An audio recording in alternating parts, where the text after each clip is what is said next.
नमस्कार साथियों, स्वागत है आपका हमारे YouTube चैनल पर। और आज हम बात करने वाले हैं MPESB ने एग्जाम कैलेंडर अपना अपडेट कर दिया है 2026 के लिए। और अभी आप सोच रहे होंगे कि यह मैं क्या कर रहा हूं, तो मैं आपको बता दूं, काला टीका लगा रहा हूं। क्योंकि अभी आपको पता होगा कि व्यापम कोई सा भी एग्जाम कैलेंडर जारी तो कर देता है, लेकिन पता नहीं किसकी नजर लग जाती है और कैलेंडर व्यापम कभी फॉलो ही नहीं कर पाता। ठीक है, तो चलिए दोस्तों, आज हम बात कर लेते हैं जो व्यापम ने अपना कैलेंडर अपडेट किया है उसके बारे में। कितनी भर्तियां आई हैं और कौन कौन सी भर्तियां संभावित हैं। और सबसे बड़ी बात, अभ्यर्थी सोच रहे हैं कि भाई वर्ग एक क्यों नहीं आई। 2025 के कैलेंडर में सबसे लास्ट में दे रखा था भाई वर्ग की परीक्षा दिसंबर में हो जानी है और उसका फरवरी में रिजल्ट भी आ जाना था। ठीक है, लेकिन जो नया कैलेंडर है 2026 का, उसमें कोई अपडेट नहीं आया। ठीक है, अब जो नए फ्रेशर विद्यार्थी हैं, ठीक है, नए फ्रेशर विद्यार्थी के लिए मेरी एडवाइस क्या है, उनको कैसे तैयारी करना है, क्या ध्यान रखना है, तो वीडियो के अंत तक जरूर बने रहें। बहुत इंपॉर्टेंट सजेशंस मैं आपको देने वाला हूं। और साथ ही साथ भाई अब 2026 में होगा कमबैक सरकारी नौकरी वाला। ठीक है, चलते हैं। सबसे पहले आप देख लो भाई कि MPESB की वेबसाइट है, आप इसको ओपन करोगे, बहुत से अभ्यर्थी भली भांति परिचित होंगे इससे। इसके आप एग्जाम शेड्यूल पर जाओगे तो आपको ये कैलेंडर वहां पर मिल जाएगा। कौन कौन सी भर्तियां आई हैं। सबसे पहले तो भाई इन्होंने ग्रुप 1 सब ग्रुप 2 की बात कर रखी है कि भाई इसका हम एग्जाम लेंगे। आपका रिक्रूटमेंट टेस्ट है 10 फरवरी 2026 से डेट दे रखी है। अब देखने वाली बात है कि फॉलो कितना कर पाते हैं इसको। सबसे फर्स्ट जो वैकेंसी आएगी आपकी ग्रुप 1 सब ग्रुप 2 की, इसमें कौन कौन सी पोस्ट होती हैं इसके बारे में भी हम आगे डिस्कस करेंगे। यदि आप बोलेंगे तो इसके लिए एक सेपरेट वीडियो मैं बना दूंगा। इसके बाद ITI TO, इसकी वैकेंसी लगभग 3 साल से लगातार देखने को मिल रही है। जिनके पास ITI का डिप्लोमा होता है या अन्य शैक्षणिक योग्यता है जिसमें मांगी जाती है, तो एक बहुत अच्छे ग्रेड पे वाली ये जॉब होती है। इसके बाद ग्रुप 5 स्टाफ नर्स, क्षेत्र रक्षक, जेल प्रहरी, जो कि पिछले कैलेंडर में भी थी लेकिन अभी तक ये व्यापम इसको इस भर्ती को अभी तक नहीं करवा पाया है। ठीक है ना, जेल अधीक्षक का इन्होंने इसमें ऐड कर दिया है। पहले क्या था कि शायद, अच्छा सॉरी, वन रक्षक का दे रखा था, क्षेत्र रक्षक का नहीं दे रखा था। क्षेत्र रक्षक, जेल प्रहरी, सहायक जेल अधीक्षक, इन्होंने ये एग्जाम लेने वाले हैं। इसके पहले शायद 2023 में एग्जाम हुआ था। ठीक है, इसके बाद हॉस्पिटल असिस्टेंट ग्रेड 4 की वैकेंसी है। ग्रुप 2 सब ग्रुप 4, जिसमें पटवारी भी शामिल होती है। पता नहीं इस बार ये कर रहे हैं कि नहीं कर रहे।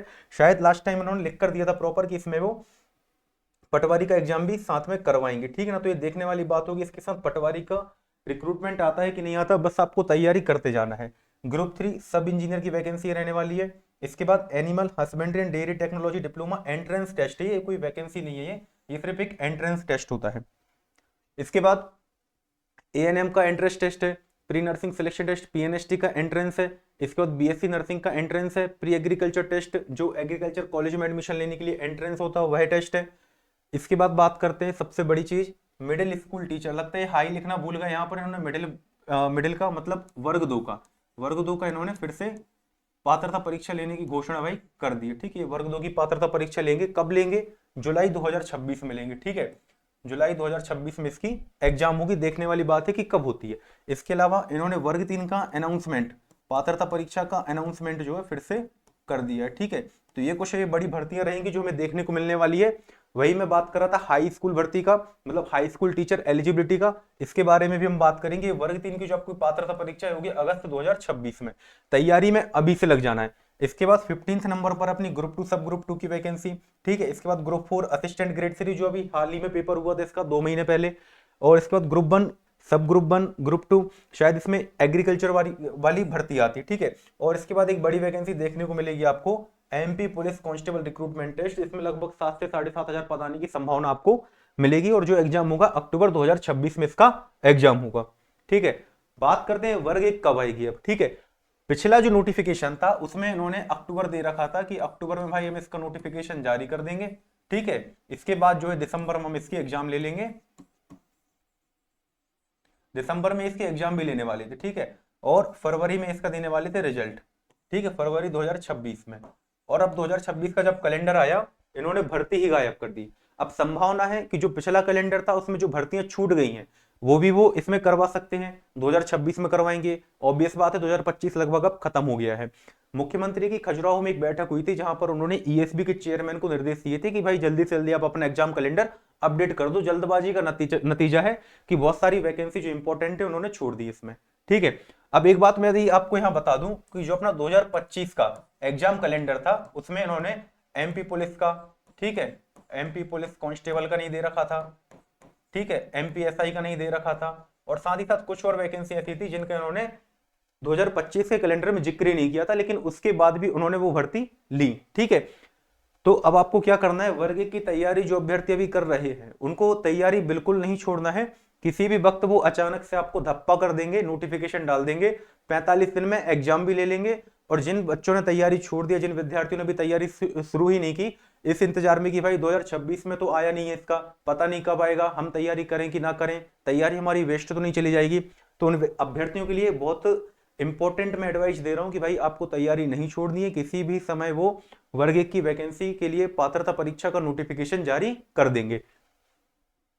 अब जो नए कैंडिडेट्स हैं उनके लिए मेरी सलाह क्या है, आपको मानना हो या ना मानना हो, ये आपका मैटर है, लेकिन मैं एक आपको कुछ रूल्स बता देता हूं कि भाई आपको तैयारी यदि आप शुरू करने वाले हैं तो किस प्रकार से आप शुरू करेंगे। ठीक है, सबसे पहले भाई आपको अपने एग्जाम को समझना है कि भाई हम कौन सा एग्जाम हम अटेम्प्ट करने वाले हैं, किस एग्जाम में हमारी रुचि है, किसकी तैयारी हम कर सकते हैं। एग्जाम को समझने के लिए क्या करना पड़ेगा भाई, हमें उसका ऑफिशियल सिलेबस जो एमपीईएसबी के वेबसाइट से पुरानी रूल बुक के माध्यम से आपको डाउनलोड करना है। किसी भी आपको वेबसाइट पे जाके आपको डाउनलोड नहीं कर लेना, वहां पर वो कुछ भी बताते हैं, आप कुछ भी तैयारी कर लेते हैं, फिर आप देखते हैं रूल बुक, अरे भाई सिलेबस ये था, हमने तैयारी ये करके रखी है। तो आपको जो ऑफिशियल सिलेबस के लिए हमेशा रिलाई करना है किस पर, जो ऑफिशियल अपनी वेबसाइट होती है, एमपीएसबी की जो ऑफिशियल वेबसाइट होती है उस पर ही आपको जाना है। ठीक है, एग्जाम पैटर्न आपको देखना है उसका कि भाई हमसे कौन कौन से विषय पूछे जाएंगे, कौन सा विषय कितने नंबर का आता है। साथ ही साथ यदि आप पीवाईक्यूज डाउनलोड करके जो पुरानी भर्ती में पेपर हुए हैं उसके माध्यम से आप ट्रेंड समझ जाओगे कि हमारे प्रश्न पत्र में, मतलब हम जो एग्जाम टारगेट कर रहे हैं उसमें किस प्रकार के क्वेश्चन आते हैं, किस लेवल के एग्जाम के क्वेश्चन आते हैं, किस डेप्थ में हमसे पूछे जाते हैं और हमें किस तरीके से उसकी तैयारी करनी है। ठीक है, अब एग्जाम कौन सा तैयार करना है हमें, जो जिसकी शैक्षणिक अर्हता आप रखते हो उसकी तैयारी आपको करनी है, चाहे वर्ग 1 हो, 2 हो, 3 हो या कोई भी अन्य एग्जाम हो। सबसे पहले तो किसी भी भर्ती को टारगेट करने से पहले हमें यह देखना चाहिए कि हम उसकी एलिजिबिलिटी क्राइटेरिया को पूरा कर रहे हैं कि नहीं कर रहे हैं। ठीक है, और वो तो आपको पता है कि बाद में सब शैक्षणिक अर्हताएं भी अचानक से बदल देते हैं, किसी वर्ष कुछ और मांगी जाती, किसी वर्ष जैसे अभी आपने देखा होगा जो एएसआई एलडीसी की वैकेंसी आई उसमें अभी कुछ योग्यताओं में भी उन्होंने चेंज कर दिया। ठीक है, सबसे पहले आप अपने एग्जाम को समझे, उसके बाद ही उसकी तैयारी करना आपको चालू करना है। आपको क्या है, अब जैसे भाई आप सिलेबस नहीं देख पा रहे, कुछ भी सिलेबस नहीं देख पा रहे, मतलब बहुत पीछे हो आप। ठीक है, सबसे पहले तो आप सिलेबस देखना समझना सीख लो, विषय क्या आते हैं, कुछ कॉमन विषय मैंने यहाँ पर लिख रखे हैं, इसके बारे में बता देता हूँ। आप चाहते हैं कि हम 4-5 भर्ती की तैयारी एक साथ कर लें तो वो भी संभव है। कैसे संभव है, जो कॉमन सिलेबस होता है, जैसे हो गया भाई अपना मैथ्स हो गया, रीजनिंग हो गया, इंग्लिश है, हिंदी है, एमपी जीके है। एमपी की भर्ती ऑब्वियस बात है एमपी जीके पूछा जाता है, भले ही कम पूछा जाता है लेकिन पूछा जाता है। इसके अलावा जीके जीएस, जीके जीएस में क्या आता है, हिस्ट्री, पॉलिटी, जियोग्राफी और इकोनॉमिक्स। इसके अलावा एक महत्वपूर्ण पार्ट अपना बचता है, वो है अपना करंट अफेयर्स का। ठीक है, करंट अफेयर्स भी आपको लगातार तैयार करते रहना है। करंट अफेयर्स का वेटेज हर एग्जाम में बढ़ता जा रहा है और ज्यादा से ज्यादा करंट अफेयर आपको पूछा जाता है पिछले एक वर्ष का, इसलिए आपको करंट अफेयर पर भी अच्छी कमांड आपको रखनी पड़ेगी। मैथ्स, रीजनिंग मानकर चलते हैं कि भाई ज्यादा समय लेने वाला विषय नहीं है, लेकिन इसमें भी प्रैक्टिस आपकी बहुत जरूरी होती है। मैथ्स में आपका सबसे ज्यादा समय लगता है, अभी से आपको तैयारी इसकी अच्छे लेवल पर तैयार कर देनी चाहिए, अपनी कैलकुलेशन को मजबूत करना चाहिए और कॉन्सेप्ट्स को क्लियर करना चाहिए, जिससे आप आगे आने वाले एग्जाम्स में जब भी आप बैठे, आपको पंचवर्षीय योजना नहीं बनाना इस भर्ती को, मतलब किसी भी आप एग्जाम को टारगेट कर रहे हैं या सरकारी नौकरी की तैयारी कर रहे हैं, पंचवर्षीय योजना कभी मत बनाओ उसको। ये टारगेट करो कि जैसे हम एग्जाम किसी को टारगेट कर रहे हैं, एग्जाम देने वाले हैं, प्रॉपर उसका सिलेबस देखना है अपने को, प्रॉपर तैयारी करनी है और उस एग्जाम को एक ही बार में फोड़ देना है। ठीक है, इतना समय अपने को नहीं लगाना है, पता नहीं रहता है कि आगे वैकेंसी कब कब आ पाएगी।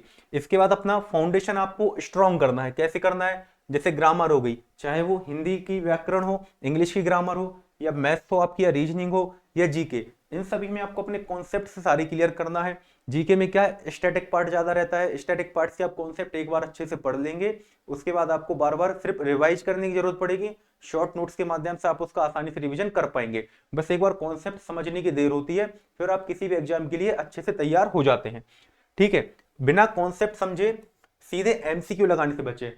नए बच्चे क्या करते हैं, तैयारी करने उतरे हैं, भाई हमने जो थ्योरी है पढ़ा नहीं है, थ्योरेटिकल पार्ट पढ़ा नहीं है, सीधे एमसीक्यू लगाने लग गए। कोई भी प्रैक्टिस बुक उठाई, एमसीक्यू लगा रहे हैं। अंधेरे में तीर चलाने से कोई मतलब नहीं है, प्रॉपर कॉन्सेप्ट को पढ़ें सबसे पहले तो, उसके बाद ही उसकी एमसीक्यू पीवाईक्यू के माध्यम से प्रैक्टिस करें।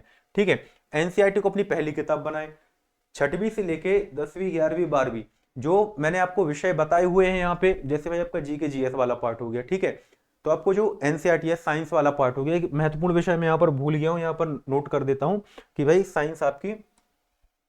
साइंस जो है बहुत इंपॉर्टेंट रोल प्ले करती है, ठीक है।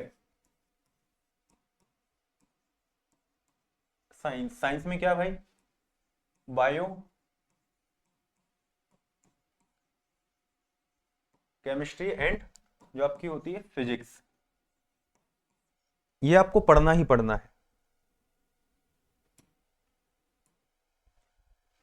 नोट्स आपको खुद बनाना है, ठीक है। एनसीईआरटी की मैं बात कर रहा था आपके साथ, एनसीईआरटी आपको पढ़ना है, छठवीं से लेकर आप 12वीं तक एनसीईआरटी पर रिलाई करो। इसमें क्या है, आपके फैक्ट्स गलत होने की संभावना बहुत कम हो जाएगी। एनसीईआरटी सरल भाषा में होती है, उसको समझना सीखिए, उसको आप पढ़िए, कॉन्सेप्ट्स पढ़िए, अपने एग्जाम पैटर्न अपने सिलेबस से उसको मैच करिए कि हमसे क्या ताप पूछा जा रहा है तो ताप के विषय में आप पढ़िए। इससे क्या है कि आपकी गलतियां होने की संभावना बहुत कम हो जाती है। उसके बाद आपके नोट्स आपको खुद बनाने हैं, ठीक है। आप बुक लेकर बैठिए, हाईलाइट कीजिए।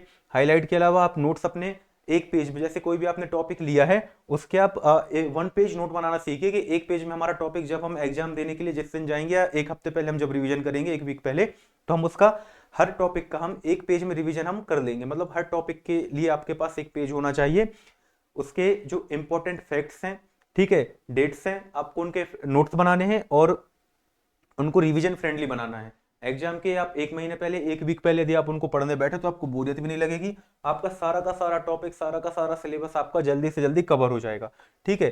हर टॉपिक के अंत में आपको 5 से 10 महत्वपूर्ण पॉइंट्स, जो इंपॉर्टेंट पॉइंट्स होते हैं, इंपॉर्टेंट फैक्ट्स होते हैं, आपको वो लिखने हैं। इससे आपकी तैयारी और मजबूत होगी। और सबसे बड़ी बात, कंसिस्टेंसी सबसे ज्यादा जरूरी है। ऐसा नहीं है कि भाई हफ्ते में हमने 2 दिन पढ़ लिया, अब 4 दिन अपना आराम चल रहा है, 5 दिन आराम चल रहा है, फिर मन हुआ तो फिर किताब उठा ली, फिर थोड़ा बहुत पढ़ा, फिर छोड़ दिया। नहीं, ऐसा नहीं करना है आपको। Consistency is the most important thing in the government selection, ठीक है। गवर्नमेंट सिलेक्शन यदि आपको लेना है, गवर्नमेंट एग्जाम्स में सिलेक्शन लेना है, तो कंसिस्टेंसी आपके लिए सबसे ज्यादा इंपॉर्टेंट है, बहुत महत्वपूर्ण है। आपको यदि आप किसी एग्जाम को टारगेट कर रहे हैं तो 4 से 6 महीने के लिए सब कुछ छोड़ दीजिए, सिर्फ आप कंसिस्टेंसी मेंटेन करके रखिए, अपना सिलेबस खत्म करिए, पीवाईक्यूज लगाइए, एमसीक्यू सॉल्व कीजिए, मॉक टेस्ट लगाइए। सिर्फ आपको उस एग्जाम पर ही ध्यान देना है, और ध्यान इस प्रकार से देना है, मैं ये नहीं कह रहा हूं कि आप 24 घंटे पढ़ो, 18 घंटे पढ़ो, नहीं। दिन में स्लॉट बना लो, 3 घंटे सुबह पढ़ना है, 3 घंटे शाम में पढ़ना है, कैसे भी करके सिलेबस जो इतना बड़ा दे रखा है व्यापम ने किसी भी एग्जाम का, उसको हमें कवर करना है। बात कर लेते हैं डेली स्टडी रूटीन की। डेली स्टडी रूटीन बनाना है अपने को, वही मैं आपसे कह रहा था कि रोज कम से कम मतलब 5-6 घंटे ना भी पढ़ो, अब कोई दिक्कत नहीं है, मतलब एक बार में ना पढ़ो, सुबह 3 घंटे, शाम के 3 घंटे, या इस प्रकार से कुछ स्लॉट अपने तय कर लो कि भाई हमें 2-2 घंटे इस सब्जेक्ट को हमें पढ़ना है, ठीक है। एक फिक्स टाइम टेबल यदि आप रखोगे तो आपके लिए आसानी रहेगी, कंसिस्टेंसी मेंटेन करना आपके लिए इजी हो जाएगा। आपको पता रहेगा कि हमारे जो दूसरे अदर वर्क्स हैं उन्हें हमें किसी और टाइम पे कंप्लीट कर लेना है, मॉर्निंग, इवनिंग या किसी भी समय पे जो आपको सूटेबल लगता है, या नाइट में आपको क्या है, सिर्फ स्टडी करनी है अपने गवर्नमेंट एग्जाम के लिए। और मैं बता दे रहा हूं आपको, अभ्यर्थी 6-6, 8-8 साल तैयारी करते रह जाते पर भी एक भी सिलेक्शन नहीं हो पाता। उनमें यही कमी रह जाती है, एक तो कंसिस्टेंसी की, दूसरा मेहनत सभी लोग बहुत करते हैं, बहुत नॉलेज होता है, लेकिन मैं बता रहा हूं आपको 6 महीने आप कंसिस्टेंट होकर एक बार पढ़ लेंगे तो कोई एग्जाम ऐसा नहीं जो आप निकाल ना पाए, ठीक है। सही गाइडेंस बहुत जरूरी है, बहुत मतलब इतनी आवश्यक है सही गाइडेंस, तो जिसकी कोई हद नहीं है। क्यों? बिना सही गाइडेंस के भाई सही मार्ग आपको नहीं मिलेगा, आप भटक जाओगे, आप कुछ भी करते रहोगे, कुछ भी नहीं होने वाला है आगे। इसके लिए क्या करना है भाई, रैंडम सोर्स से आपको बचना है। ऐसा नहीं कि कहीं पे भी अपन ने यूट्यूब चैनल ओपन किया, कोई सी भी बुक उठा रही, कुछ भी पीवाईक्यू लगा रहे, कुछ भी मॉक टेस्ट लगा रहे हैं, ठीक है, ये नहीं करना है। भरोसेमंद टीचर को पकड़ो, इंस्टीट्यूट को पकड़ो, या किसी कोर्स को ले लो, किसी कोर्स में एनरोल हो जाओ जो आपको लगता है कि हाँ भाई ये हमें समझ में आ रहा है, इस टीचर की भाषा शैली हमें समझ में आ रही है, उसको हमें पढ़ना है। और सबसे जरूरी चीज क्या है, जो सिलेक्शन है, भाई लोग बोल देते हैं भाई तुम्हारा तो गवर्नमेंट में सिलेक्शन हो गया, भाई की किस्मत थी। अरे भैया किस्मत नहीं थी, चलो माना कि 1% किस्मत का रोल होता है, लेकिन उसके पीछे का जो हार्डवर्क, जो 3-4 साल की मेहनत होती है, और जो एग्जाम टाइम पर आपने 4 महीने 3 महीने रातें काली की होती है, वो एस्पिरेंट को ही पता होता है कि किस प्रकार से उसने सिलेक्शन लिया है। तो सबसे जरूरी चीज क्या है भाई, डिसिप्लिन और स्ट्रेटेजी, ठीक है।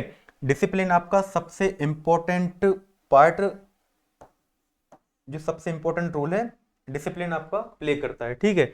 डिसिप्लिन में यदि आप रहोगे, कंसिस्टेंट रहोगे, रूटीन से आप पढ़ोगे, तो आपकी तैयारी क्या है, मजबूत हो जाएगी, जल्दी से जल्दी आप कर पाओगे, अपना सिलेक्शन आप ले पाओगे। साथ ही साथ स्ट्रेटजी, ऐसा नहीं है कि जब जो मन आया उठा के पढ़ लिया, एक रूटीन बना लो, एक टाइम टेबल बना लो कि भाई हमें मैथ्स इतने टॉपिक्स हैं, इतने समय में खत्म करना है, रीजनिंग खत्म करना है, साइंस का हमें ये पार्ट खत्म करना है। इस प्रकार से आप स्ट्रेटजी बनाओगे। अपने एग्जाम टाइम को देखकर चलो कि भाई अगले 4 महीने में एग्जाम है, कि 6 महीने में एग्जाम है, कि 1 साल में एग्जाम है। उसके अकॉर्डिंग आपकी स्ट्रेटजी जो है वो चेंज होते रहना चाहिए, तो आप सिलेक्शन आप जल्दी से जल्दी ले पाओगे। यदि आपको किसी स्ट्रेटजी रिलेटेड या एमपीटेट वर्ग 1, 2 या 3 को लेकर किसी भी प्रकार का डाउट है, या किसी अन्य एग्जाम को, व्यापम की किसी भी अन्य एग्जाम को लेकर डाउट है, या उसकी स्ट्रेटजी स्टडी प्लान चाहिए, तो आप कमेंट डाउन कर सकते हैं। बाकी मिलते हैं नेक्स्ट वीडियो में। थैंक यू, जय हिंद।